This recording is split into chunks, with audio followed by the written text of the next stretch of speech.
This is a really wonderful technique that Jeremy and I love to use. It's a lower fat cooking technique, so we do it with people that are watching their weight, but it works really well for the smaller appetites because, as Jeremy was saying, sometimes those smells of cooking can really turn people off when their appetite is poor, especially if you're experiencing nausea.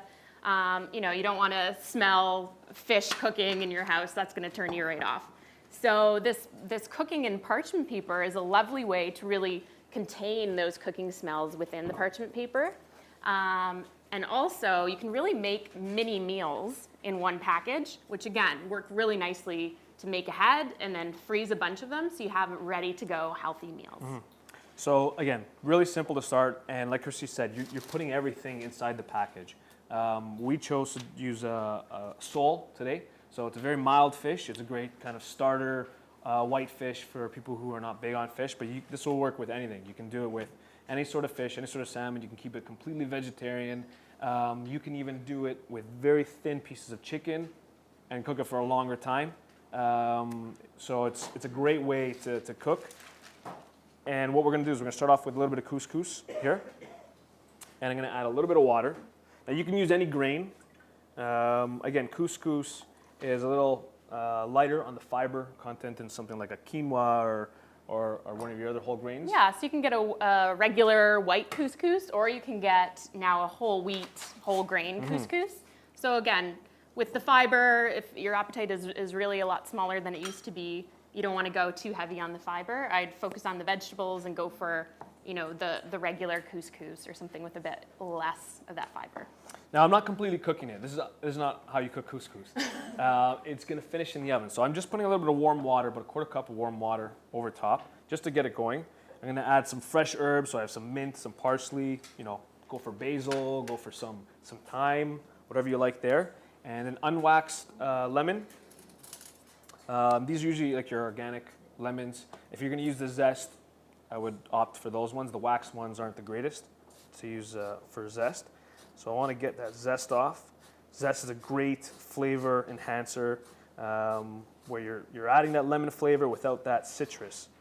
Without that acidity, right? So yes, if another side effect that can affect your appetite and your ability to eat is if you have a sore mouth from your treatment.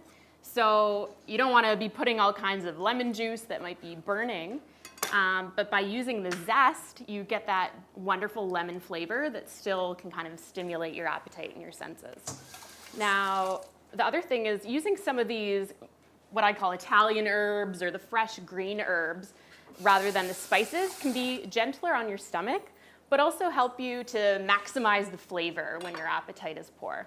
So again, we want to try to increase the taste and address some of those taste changes without impacting some of those other side effects with things that are too spicy that might upset your stomach. So just season it, a little salt, maybe a little black pepper, so just a little bit of olive oil.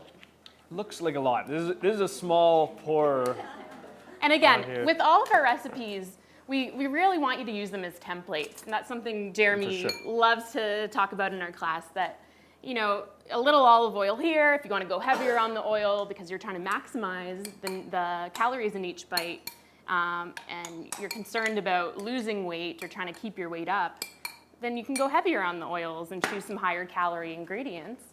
And if you're trying to watch your weight or weight gain has been a concern for you because of treatment, then you can always go for the higher fiber options and use less of the oil.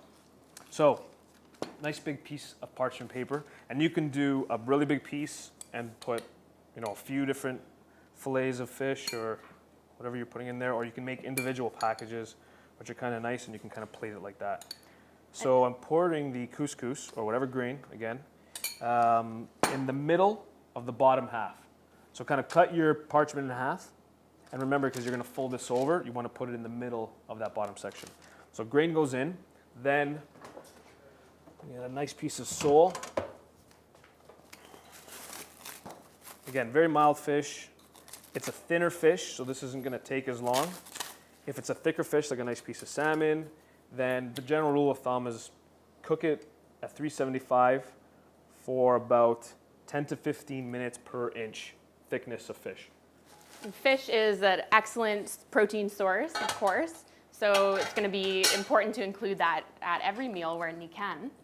And the other thing about this is, again, we're going to use some vegetables as kind of the flavor enhancers and ways to get some of those nutrients into the meal. But the focus of your meal when you have a smaller appetite should really be that protein source, that carbohydrate, and then using oils and healthy sources of fat to increase the calories. So sliced fennel on top. I love fennel. Fennel kind of reminds me of the holidays because we always eat it.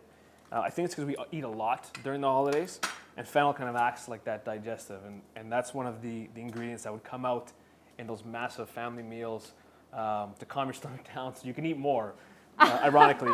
I looked into the research of the appetite stimulating effects of fennel. Nobody's really looked at it in the laboratory or in depth, but I know, as Jeremy said, in some cultures it really does help you to settle your stomach a little bit. So it's a nice ingredient to incorporate, and it does have a really wonderful flavor. Beautiful flavor and a really nice crunch. I have some sliced beets, some golden beets on here, just because it looks kind of nice. So I'm adding it. You can add, again, whatever sliced peppers, onions. You can add a little bit of sliced garlic in there. So just a little bit of lemon on top, just a touch of olive oil. Sole is a delicious fish, but it's a very lean fish. It doesn't have, it has very little fat in it. So you want to add a little bit in there. And that's it. So we have a beautiful looking piece of fish here. And we're going to fold our parchment over. And we're going to start creating our package. So we're going to start from one end. And we're going to create kind of a fold here. I'm going to try to do this the best I can so you can see it. So just kind of a little crimp there. Kind of like arts and crafts time. And just keep folding. Origami meal. Yeah. Just kind of keep folding over and over until you make your way around. The idea is that you want to seal in all of that liquid and all of that moisture, because we are baking it in the oven, but we're also steaming inside. So this is, a great way to, again, depending on the ingredients, you can increase your calories, but it's a very healthy way to cook as well. You don't need much fat in there. The heat is a very gentle heat. So you're not, burning the fish on top, which, a lot of us do. It's a very gentle way to cook anything. And it's going to end up really nice and moist and soft, which can be especially helpful with that side effect of mouth sores, or if you have trouble chewing and swallowing during treatment. This is going to be a really easy meal for you to enjoy. And you can make a bunch of these ahead of time. So you had like a dinner party, 8 people. Make a bunch of them, put them in the fridge, and then you just throw them into the oven about 10-15 minutes right before serving. And you can serve it just like this, kind of cut it open. And I mean, look at the mess. I'm literally throwing away this after. I'm not doing any dishes after this. This is a fantastic way to avoid doing dishes. Make it easier on yourself, right? That can be one of the barriers to preparing a meal. You think, I'm going to have to clean up and scrub away afterwards, which I don't have the energy for. But this is a nice way to just avoid some of that cleanup. So, actually, Chris, if you don't mind moving that tray. Yeah, of course. This is what it's looking like after. So you can kind of see how it's puffed up. Kind of has a little bit of a golden brown on it. And as soon as you take it out of the oven, it's going to kind of deflate. I know I did one vegetarian. I think this is the one with the fish. The big reveal. Now, if smell is an issue, do this for your guests or your family member ahead of time. Kind of open it up. That's where all the aroma is going to come out. Yeah, that's a really good strategy. So, have someone do that for you in the kitchen and let all that steam escape, because the steam is where all the smells come out. Another strategy that we like to use to help people with avoiding some of those smells and turning themselves off is during cooking, put your fan to good use, open up the windows so some of those cooking smells can escape, and also letting things cool down so they're closer to room temperature so you don't have that steam kind of bringing those smells to you. And that's it. So I'm going to try to get this onto my plate. There we go. And there's our fish. You can see the fennel has kind of cooked down a bit. Those raw beets have kind of sauteed and they've cooked down a bit. I've got a couple slices of lemons in there. The couscous is perfectly cooked underneath. And because you had that lemon in there and those herbs, they kind of infused into the fish.